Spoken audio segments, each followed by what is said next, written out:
Bonjour, dans cette vidéo, on va s'intéresser aux isotopes d'un élément chimique et de calculer la masse molaire correspondante.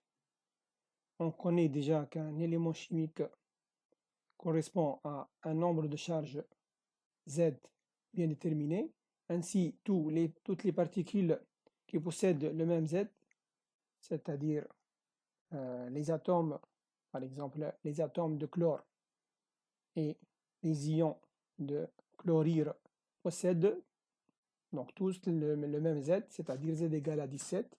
Donc Z égale à 17 correspond à l'élément chimique chlore, etc.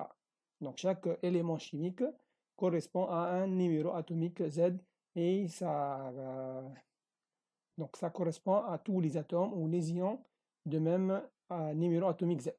Le nombre d'électrons peut changer si l'atome va gagner ou perdre des électrons.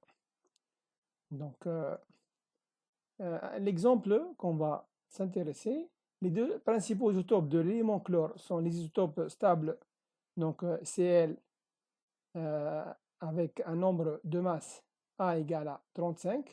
On connaît déjà dans une autre vidéo que A égale M, la masse molaire correspondante est égale à 35, avec un pourcentage 75%. Et le deuxième isotope, Cl37, c'est-à-dire le nombre de masse A qui est égal au nombre de nucléons, c'est-à-dire Z plus N égale à 37. Donc Z égale à 17, A égale à 20, N égale à 20, le nombre de neutrons. Donc on a des nombres de masse différents, alors que Z, c'est le même numéro atomique, Z égale à 17. C'est pourquoi que ces deux particules sont des isotopes. Donc le même Z, Z égale à 17, mais les numéros de masse, le nombre de masse A sont différents, c'est-à-dire le nombre de neutrons sont différents. Ici, N égale à 18, plus 17 égale à 35, et dans le deuxième isotope, N égale à 20, plus Z égale à 17, ça va correspondre à un nombre de masse égal à la masse molaire correspondante, c'est-à-dire 37. Déterminer la masse molaire de cet élément chimique, le chlore. Donc on a ici deux isotopes. Donc on va calculer comme une moyenne. La masse molaire est égale M. M est égal à 35 fois X avec X. C'est le pourcentage 75%. 35, c'est-à-dire la masse molaire correspondante au premier isotope fois le pourcentage 75% plus 37, c'est-à-dire le nombre de masse A égale à 37 fois le Y, c'est-à-dire le pourcentage massique 24%, sur la somme des pourcentages qui X plus Y qui sont 100%. Donc ici on rappelle et on insiste sur le fait que le nombre de masse est égal à la masse molaire. En faisant le calcul, on va trouver que la masse molaire correspondante à l'élément chlore est égale à 35 fois 75% plus 37 en remplaçant donc chaque expression par sa valeur, on va trouver une valeur de 3548 sur 100, c'est-à-dire presque 35,5 grammes mol moins 1. Donc ici, c'est une masse molaire, 35,5, qui est plus proche de l'élément le plus abondant, c'est-à-dire l'élément le plus abondant qui a un pourcentage plus important. Donc ici, lorsque la masse molaire est égale à 35, avec un pourcentage de 75%, on va trouver une moyenne qui est plus proche de, c'est-à-dire 35,5 est plus proche que de 35 et non plus de 37. Donc de cette façon-là, on a déterminé la masse molaire atomique de l'élément chlore qui est 35,5 grammes mol moins 1. On peut faire le travail inverse, c'est-à-dire dans un exercice ou une application, au lieu de déterminer la masse molaire M en connaissant les pourcentages massiques X et Y, on donne la valeur, on fait le travail inverse, c'est-à-dire on donne dans l'exercice comme donné la masse molaire M et on demande de déterminer les pourcentages X et Y. Et même parfois, si on a trois isotopes de l'élément chimique, X, Y et Z.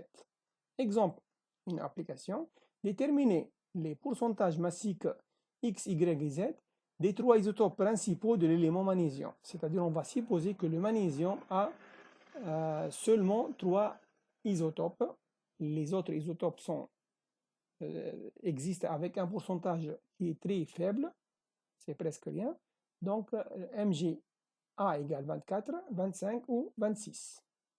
Donc, X% pour MG24, Y% pour MG25 et Z% pour MG26.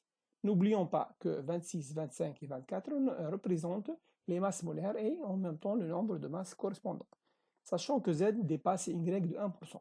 Donc il y a une relation entre Y et Z, les pourcentages correspondant au deuxième et au troisième isotope.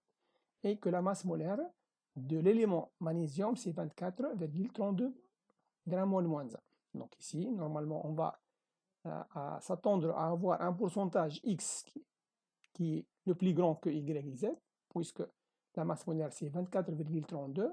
Donc 24,32 est plus proche de 24. C'est pourquoi on va obtenir normalement un pourcentage massique X% qui est plus grand que Y et Z.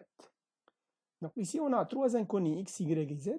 Donc on doit avoir trois équations. La première équation, c'est la masse molaire, c'est 24X plus 25Y plus 26Z sur la somme des pourcentages qui est 100%. Donc la deuxième équation, c'est X plus Y plus Z égale à 100%, puisque donc on a trois isotopes. Donc la somme des pourcentages dans tous les cas, dans tous les exercices de ce type-là, c'est 100%. Si on a deux isotopes, X plus Y égale à 100. Si on a trois isotopes, comme dans ce cas-là, donc X plus Y plus Z égale à 100. 24 fois le pourcentage du premier isotope, 24 représente donc A, qui est la masse molaire correspondante, fois donc X plus 25Y plus 26Z sur X plus Y plus Z, qui est égal dans la donnée 24,32. Une troisième relation, elle est donnée dans l'exercice, donc il faut bien lire l'exercice. Z dépasse Y de 1%, c'est-à-dire Z il est plus grand que Y, Z égale à Y plus 1. Donc, ça devient un problème mathématique. Donc, il faut résoudre ce système-là d'équations, avec trois équations.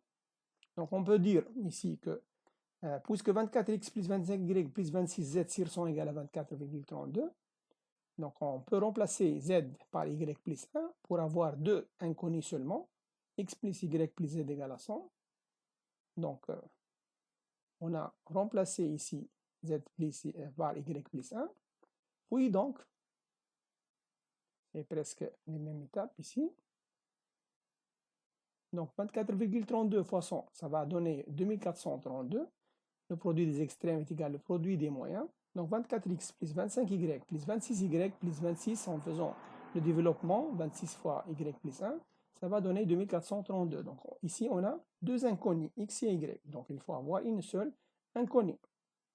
Puisque x plus y plus z égale à 100, donc on peut donner une relation entre x et y, puisque z égale à y plus 1.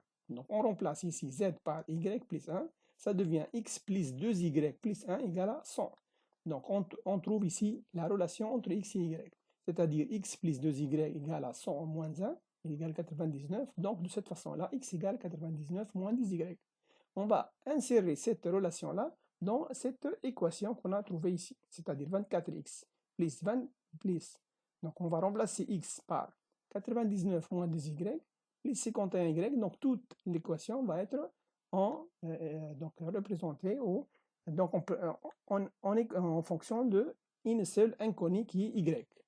De cette façon-là, donc en faisant le développement, on va trouver 24 fois 99, 2404, moins 2376, qui est par là, est égal, on va mettre les constantes, c'est-à-dire 28 en faisant le calcul, est égal à 51 moins 48y, c'est-à-dire 3y, égal à, donc ici,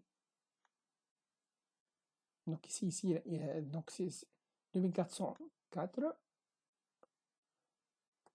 2406 c'est plutôt, moins 2376, donc il faut remplacer ici 2406 moins 2376, c'est-à-dire 30, c'est pas 28. Donc 3y égale à 30, et enfin y égale à 10%. Puisque y égale à 10%, donc z égale y plus 1 égale 11%, et puisque x est égal à 99 moins 2y, ça devient 99 moins 20 est égal à 79%. Donc de cette façon-là, on a trouvé x qui est le plus grand, comme on a déjà prétendu au début, 79%, y égale à 10% et z égale à y plus 1 égale à 11%. Merci.